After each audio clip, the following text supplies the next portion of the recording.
Bem-vindos a mais uma aula de História da Igreja 2.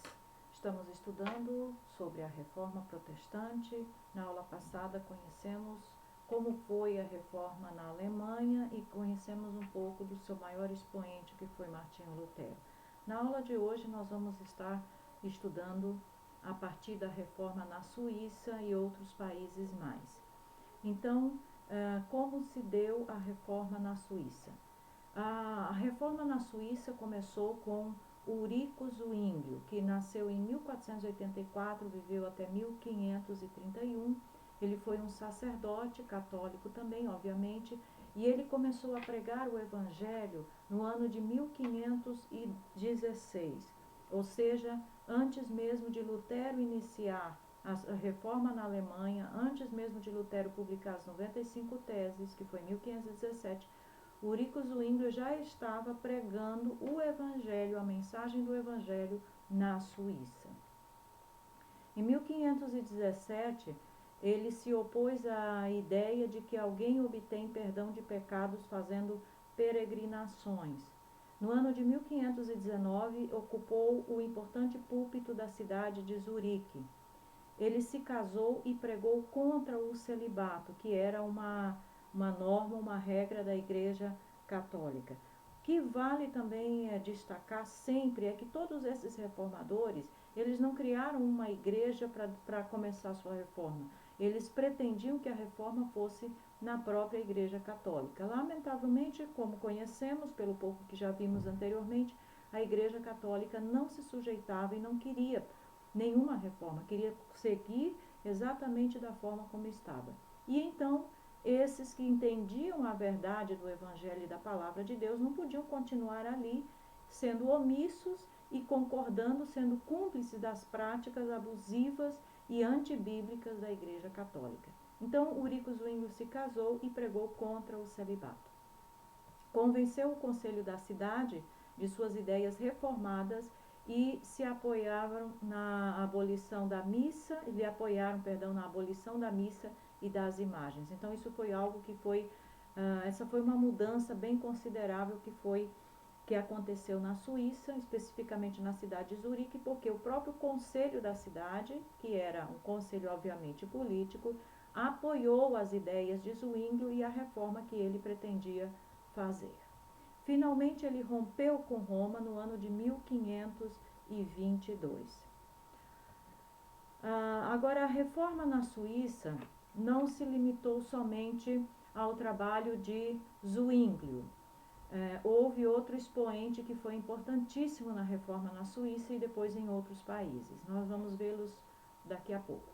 No ano de 1529, Lutero se recusou a unir-se a Zwinglio por causa de suas diferenças quanto à Santa Ceia. Mais tarde, os seguidores de Zwinglio se uniram com os calvinistas. Uma coisa que também vale destacar, é importante deixar bem claro, que os reformadores, e vou mencionar agora os três principais, que foi Lutero, Zwinglio e Calvino, eles não divergiam quanto à doutrina da salvação. Todos eles criam e pensavam exatamente da mesma forma com relação à doutrina da salvação, à teologia da salvação. As divergências que houve entre eles foi por coisas que nós podemos dizer de menor importância. No caso de Lutero e Zwinglio foi com relação à ceia, porque Lutero via a ceia de uma forma e Zwinglio de outra forma, certo? Então, é importante que fique claro que teologicamente e doutrinalmente Lutero, Zwinglio e Calvino tinham a mesma linha de pensamento. Houve uma guerra na Suíça entre os cantões católicos e protestantes. Cantões eram como se fossem estados ou regiões da Suíça. Alguns eram católicos, alguns eram protestantes e houve então uma guerra entre católicos e protestantes na Suíça. Os católicos atacaram Zurique no ano de 1531 e Zwinglio foi morto exatamente nesta batalha. Observem outra vez que a reforma religiosa envolvia questões políticas e econômicas, e inclusive os reformadores se envolviam em guerras literalmente, e Zwinglio morreu em uma dessas batalhas. No entanto, os conflitos deixaram o cantão de Genebra bastante independente, permitindo-lhe seguir depois as ideias de João Calvino, que foi o outro grande expoente da reforma na Suíça. Podemos dizer que Zwinglio foi o precursor da reforma na Suíça, foi quem começou a reforma na Suíça, mas quem de fato a concretizou e a efetivou foi João Calvino. Então vamos conhecer um pouco sobre João Calvino. Quem foi esse grande expoente da reforma? Junto com Lutero, eu digo que Lutero e Calvino foram os dois maiores e grandes expoentes da reforma. Lutero teve o mérito de ser o instrumento de Deus para iniciar oficialmente o movimento da reforma e promover todas as mudanças que vieram a partir disso.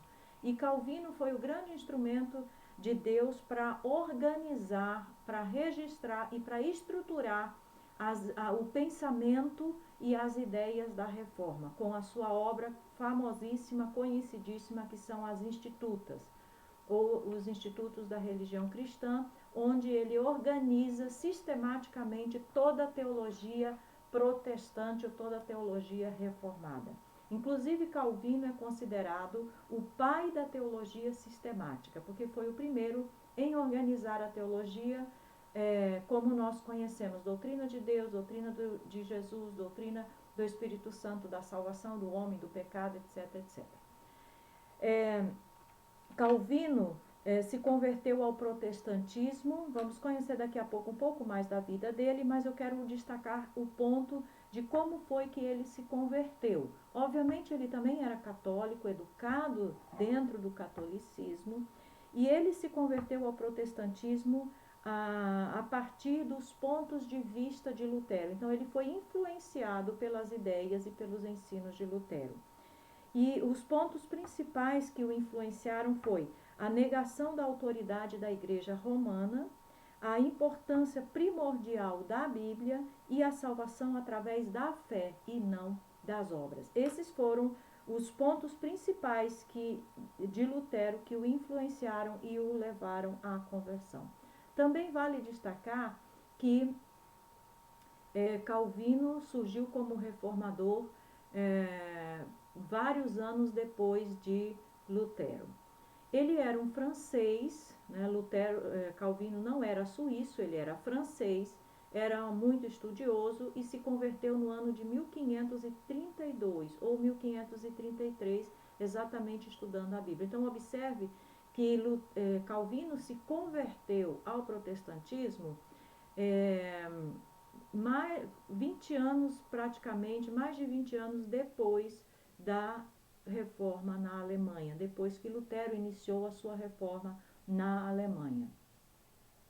Ele foi preso 2 vezes em Paris por atividades evangélicas e seu irmão foi executado. Ele viajava pela França, Alemanha e Suíça, pregando, obviamente, as ideias da reforma. Conheceu Martin Bucer, um reformador, em Estrasburgo, e publicou a primeira versão de Institutos da Religião, ou as Institutas Cristãs, em 1536. E a última versão dessa obra espetacular saiu em 1559, 3 vezes o tamanho da obra original. Em 1536, ele decidiu visitar a França e depois estabelecer-se em Estrasburgo, mas Guilherme Farel o convenceu a ficar em Genebra para ajudar a reformar a cidade, que se tornou protestante no ano de 1535.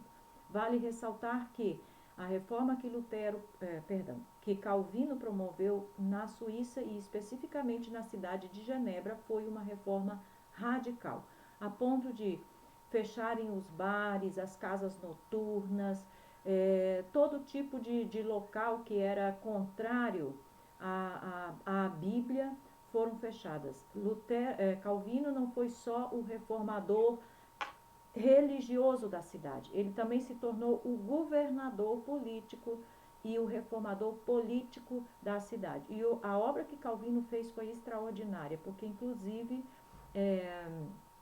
Ele criou escolas, universidades, se empenhou e a cidade se transformou, Genebra se transformou completamente, não só no aspecto espiritual, mas também no aspecto humano.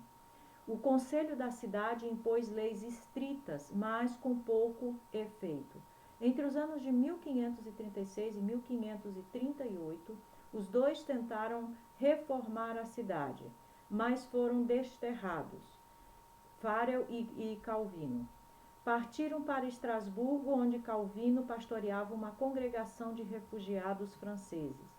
Lá, ele escreveu seu comentário sobre a Carta de Romanos e casou-se com uma viúva e viveu com outros reformadores. Genebra caiu num caos depois que eles foram expulsos de lá e os católicos queriam tomá-la. Enquanto isso, os amigos de Calvino haviam conquistado a liderança da cidade. O conselho e o povo solicitaram então a volta de Calvino para Genebra. Calvino retornou e exerceu rigorosa disciplina sobre a moralidade da cidade, estabelecer uma nova forma de governo e liturgia, um sistema universal de educação e programas de proteção para crianças e idosos. Estabeleceu também a academia, que agora atualmente é a Universidade de Genebra. Então, Calvino pensou na educação desde a base. Então, educação para as crianças, os pastores e líderes tinham que ter formação, então havia seminários para a formação de pastores, enfim. A Academia de Calvino se tornou na Universidade de Genebra. De Genebra, Calvino teve uma imensa influência sobre as reformas em outros países através da sua correspondência. Então, enquanto Calvino estava ali em Genebra, na Suíça, ele estava apoiando, influenciando e orientando a reforma em outros países, especificamente na França, através da sua larga, vastíssima correspondência. Lamentavelmente, Calvino morreu com 50 e poucos anos, tinha uma saúde bastante frágil. A sua reputação foi manchada por concordar com a sentença de morte de Miguel Serveto, um espanhol condenado como unitário pela Inquisição, que havia fugido da França para Genebra. Os unitários ou os unitaristas não creem na Trindade, negam a Trindade. Então, a Inquisição havia condenado Miguel Serveto como herege por causa dessa ideia, e ele fugiu para Genebra. E, lamentavelmente, Calvino acabou concordando com a sentença de morte para este homem.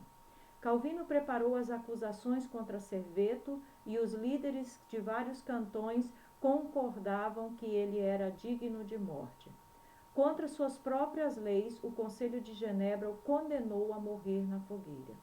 Calvino defendeu uma forma menos dolorosa de execução, mas não teve êxito.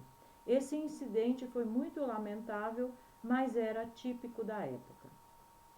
Calvino desenvolveu o método histórico-gramatical de interpretar a Bíblia, que é a norma entre os reformados até o momento. Então, além dos escritos de Calvino, das obras que ele deixou, que são importantíssimas até hoje, influenciaram todo o cristianismo depois da Reforma de uma forma mais acentuada, inclusive, do que os escritos de Lutero. Ele também desenvolveu o método histórico-gramatical de interpretação da Bíblia, que é uma regra hermenêutica e que até hoje se utiliza entre os reformados, que consiste em considerar o contexto histórico e gramatical do texto bíblico para compreender o seu sentido, o seu significado, a intenção do escritor, etc, etc. Então, a reforma, vamos ver um pouco sobre a reforma no reino escandinavo, Dinamarca, Suécia e Noruega. Após guerras civis, aceitaram o luteranismo e a partir daí o luteranismo se espalhou para a Estônia, Letônia, Lituânia e depois para a Prússia. Então, nós vamos perceber que os países, a grande maioria dos países da Europa adotaram, aceitaram a reforma. Foi com muitas lutas, muitas guerras, não foi pacificamente, envolviam questões políticas, como eu já falei anteriormente, mas a característica então se torna que alguns países aceitam mais o luteranismo e outros países vão aceitar mais o calvinismo. A reforma na França. A França já tinha liberdade suficiente de Roma e o rei era de fato o chefe da Igreja Católica ali. Se você lembra do contexto histórico do período da Igreja medieval, deve se lembrar que houve inclusive um problema com os papas, que fez com que eles perdessem bastante da sua autoridade, com o chamado cativeiro babilônico, quando numa certa época haviam 3 papas, um na França, um na Itália e outro em outra parte. Então, e ninguém sabia qual era o papa que realmente era papa legítimo e tinha mais autoridade. Então isso fez com que a Igreja Católica perdesse um pouco da sua autoridade e assim na França o rei da França era considerado o chefe da igreja ali e por isso havia mais liberdade de Roma. Havia um sistema de apadrinhamento que reduziu tremendamente a moral do clero, ou significava que os padres e os clérigos eram escolhidos ou galardoados pelos benefícios do rei, e não por méritos, ou por vocação, ou por preparo. Dizem que apenas 10% dos padres sabiam ler nessa época. Tiago de Lefebvre pregou a justificação pela fé a partir dos anos de 1512, e a corte real estava dividida entre católicos e huguenotes, que eram protestantes. Os huguenotes eram um grupo de cristãos bíblicos que receberam esse nome porque se reuniam na porta do castelo do rei Hugo, que era também um rei que havia ali. Então, eles eram chamados de huguenotes por essa razão. Observe que a pregação da justificação pela fé na França inicia antes da reforma na Alemanha. E a corte real francesa estava exatamente dividida entre católicos e huguenotes. Hugo, por exemplo, era protestante. A reforma avançou especialmente entre os letrados através da literatura que chegava de Genebra. Essa é uma outra característica também muito importante que nós temos que destacar com relação à reforma. A reforma não foi um movimento que alcançou pessoas de pouco conhecimento, pessoas que não tinham estudo, pessoas que não tinham conhecimento. Não. A reforma alcançou pessoas de alto nível de conhecimento, pessoas que tinham estudos, bastante estudos, que eram pessoas bem esclarecidas, não eram pessoas leigas, podemos dizer assim, não eram pessoas alienadas, usando uma linguagem mais atual, eram pessoas letradas. E essas pessoas é que foram, na verdade, os grandes influenciados e depois os influenciadores da reforma.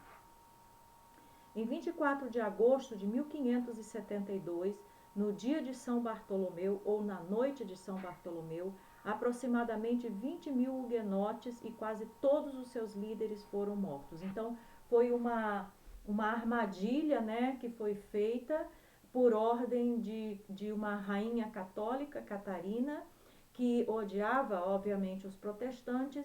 Então, sabiam que eles se reuniam na porta de Hugo, né, se reuniam à noite para suas celebrações, e eles então planejaram que nesse dia, que era um dia de uma festa católica, era considerado um feriado, quando os protestantes estivessem reunidos, eles seriam atacados pelos católicos e a ordem era matar. E assim eles conseguiram matar quase 20.000 huguenotes. Depois das guerras civis, Henrique IV, um huguenote que mal havia escapado do massacre da noite de São Bartolomeu, alcançou o trono e tornou-se católico, ou seja, abdicou da sua fé.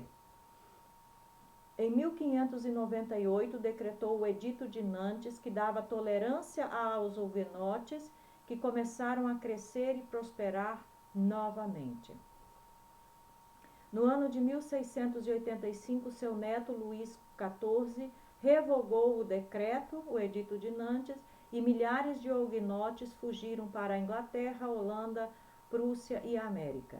Então, podemos dizer que o grupo reformado de maior destaque, de maior evidência na França eram os huguenotes. E aqui não vamos entrar se os huguenotes eram de linha luterana ou de linha calvinista, não.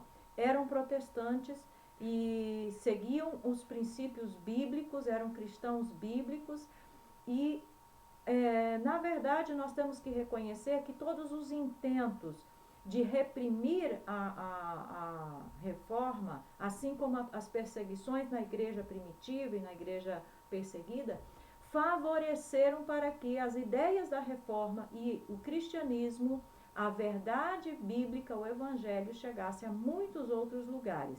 Porque uma vez que os protestantes fugiam dos países onde eles estavam sendo perseguidos, onde eram perseguidos, nos novos lugares onde chegavam, eles pregavam o evangelho e assim as pessoas se convertiam e a causa protestante, a causa reformada, o evangelho bíblico foi alcançando muitos outros lugares. Então, o mal que alguns intentaram contra a reforma acabou se tornando em um grande bem. Ok. Então, com isso, nós concluímos aqui a nossa aula de hoje sobre a reforma na Suíça e na França, né, esses países. E na próxima aula nós continuaremos vendo a reforma em outros países da Europa. Que o Senhor te abençoe. Muito obrigada pela sua atenção.